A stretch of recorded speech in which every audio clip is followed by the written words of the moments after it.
collaboration avec les habitants, des unités de l'armée imposent le contrôle sur le village Khoshfara dans les environs de Damas.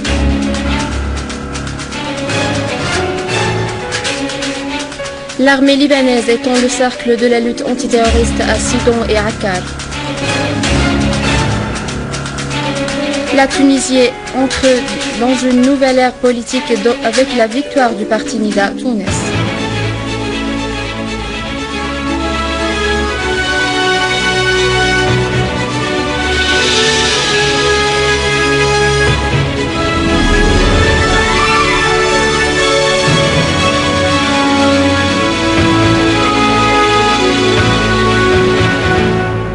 Mesdames et messieurs, bonjour et merci de nous rejoindre. Des unités de l'armée et des forces armées, en collaboration avec les habitants, ont imposé le contrôle sur le village Khoshfara dans les environs de Damas. Des foyers des terroristes ont été visés et leurs armes et véhicules ont été détruits dans cette opération de l'armée. Les forces de l'armée ont également encerclé le village Mida et avancent d'autre part dans la zone des usines Atal Kurdi dans la route à est. De grands nombres de terroristes sont éliminés.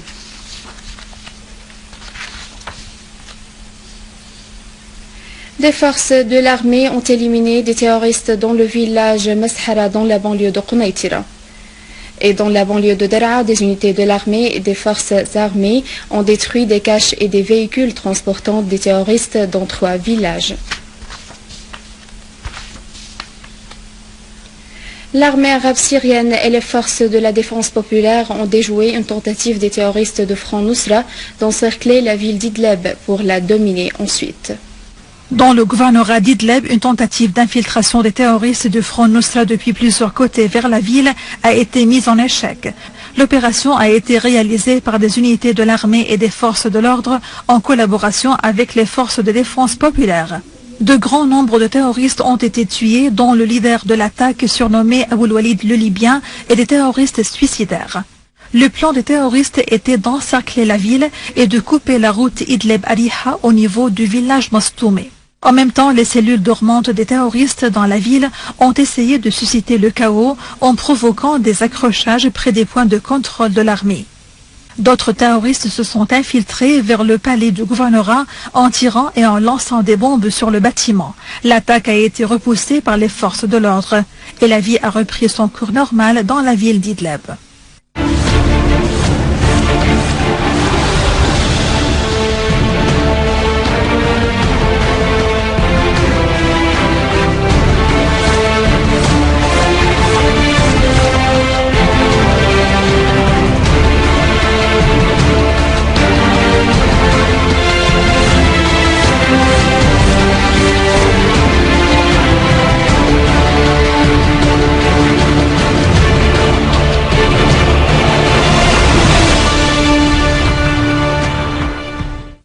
Le secrétaire général de Hezbollah, Sayed Hassan Nasrallah, a affirmé que les actes perpétrés actuellement par le courant takfiriste déforment l'islam, vu qu'il tue, égorge et remplace des versets coraniques par d'autres falsifiés.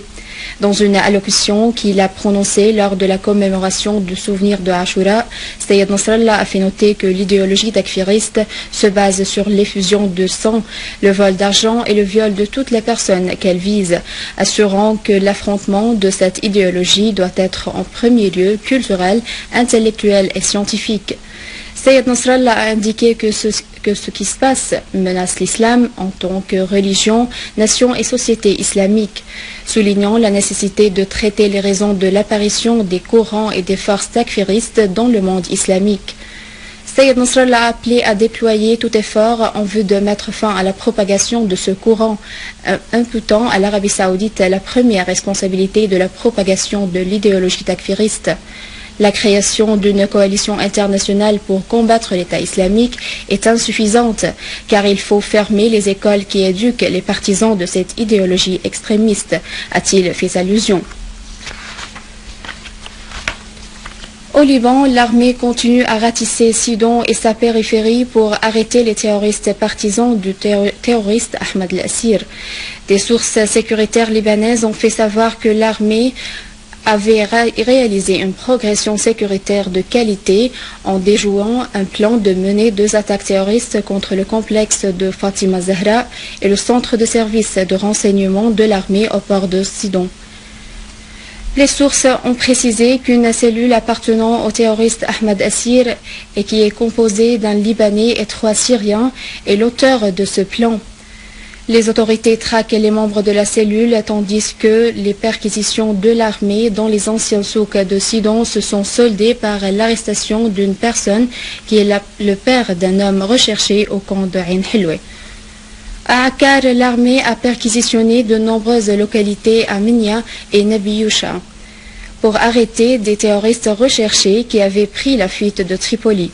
L'armée a également arrêté le terroriste Hilal Mgharbel, affilié au groupe terroriste de Ahmad Biqati à Bab Tabbana à Tripoli.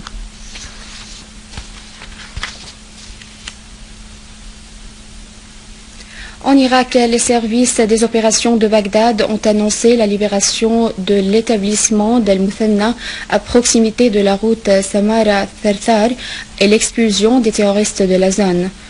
À Anbar, l'armée a consolidé sa présence militaire dans la localité de Amiriyat Fallujah pour mener des combats contre les terroristes de l'État islamique dans le but de les en expulser. Dans le même contexte, une brigade de 5000 combattants, des volontaires des fils des tribus de Anbar, a été formée pour libérer la ville de Ramadi des terroristes de l'État islamique.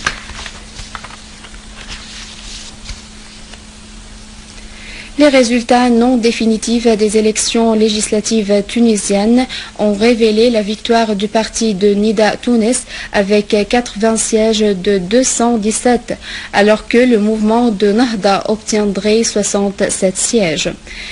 Le mouvement de Nahda a admis sa perte aux élections. Le porte-parole officiel du mouvement a indiqué à l'AFP que les évaluations non définitives montrent la victoire du parti de Nida Tounes aux élections.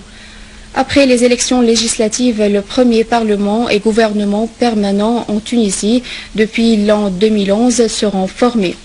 La nouvelle constitution, approuvée en juin dernier, accorde de vastes prérogatives au Parlement et au gouvernement, contre des prérogatives limitées au président de la République.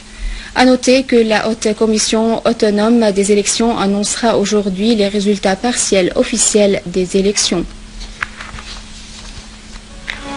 Et à la fin de ce journal, je vous rappelle les principaux titres.